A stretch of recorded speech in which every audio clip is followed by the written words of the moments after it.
This segment brought to you by Kansas Soybean Commission. Progress powered by Kansas farmers. And so this whole upcycling thing really comes into play when we think about, the whole food chain, right? And we get all the way back to the consumer. And this is something that's important when we look at life cycle assessment research. We know one of the big areas for improvement, whether it's beef or any product, is the fact that we have a lot of plate waste, a lot of waste of food at retail establishments and restaurants especially, right?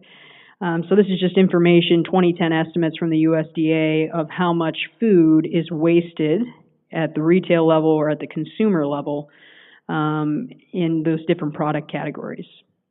So meat tends to be wasted one of the least. There is a higher percent at the consumer end of it, right, if we think about restaurants and plate waste. And I think that's really important for consumers to think about, right, if they're interested in sustainability. If you get a steak and you only eat half of it and you throw half of it away, I mean, that's 2 years, right, from conception to somebody's plate of resources going towards making food that then you throw away, right? So waste is a really key aspect of this whole food system, if you will, from a sustainability perspective.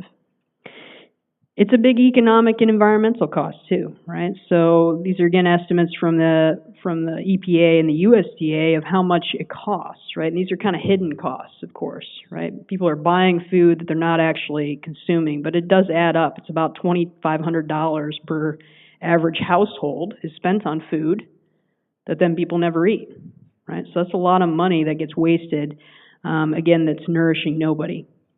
And so this little food waste hierarchy thing here is just showing, what are the goals that this is, again, a government source in terms of being set out there for reduction. And you can just see, obviously the first goal up at the top is reducing food waste if we can. You're never going to make it zero, right? There's just obviously economic factors there, diverting it to people. And then number 3 is feeding it to animals, right? And that's called out by the USDA and by the EPA as a sustainable way to deal with this issue of food waste. What's down on the bottom is landfills, right? And we'll come back to that. That's the least preferred way to get rid of food waste.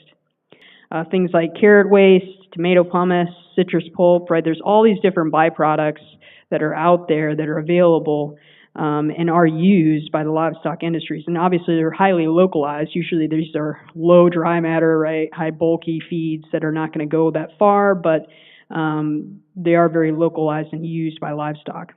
In Colorado, we have lots of brewers' grains, right? Obviously, that end up as cattle feed. The other side of this whole idea of waste or using everything, right, comes down to the carcass itself, the animal itself. And usually, when we're talking about life cycle assessments, all the burden, if you will, is put on the whole muscle cuts, right? The steaks, the ground beef.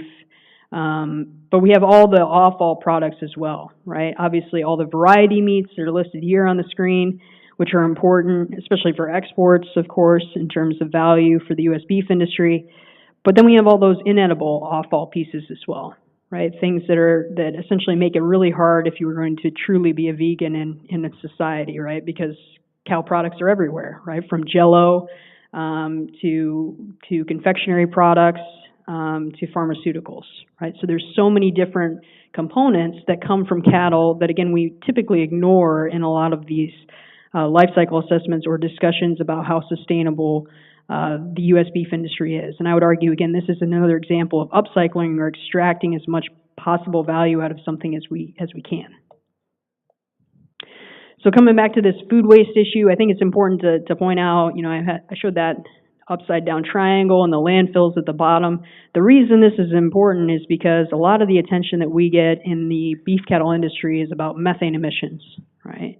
And the methane that naturally gets produced from cattle. And that's what's up on this pie chart of the U.S.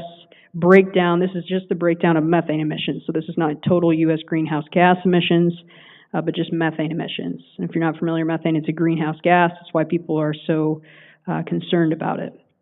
So enteric fermentation of all of our ruminants is the number 2 source of methane emissions in the United States after natural gas and petroleum systems, which is mostly like leaks, right, from our natural gas systems around the United States. And landfills are number 3, right?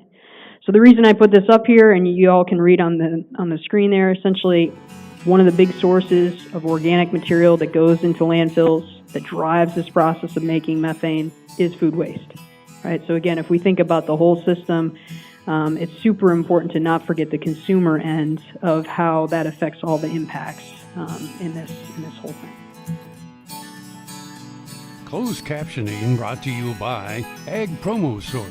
Together we grow. Learn more at agpromosource.com.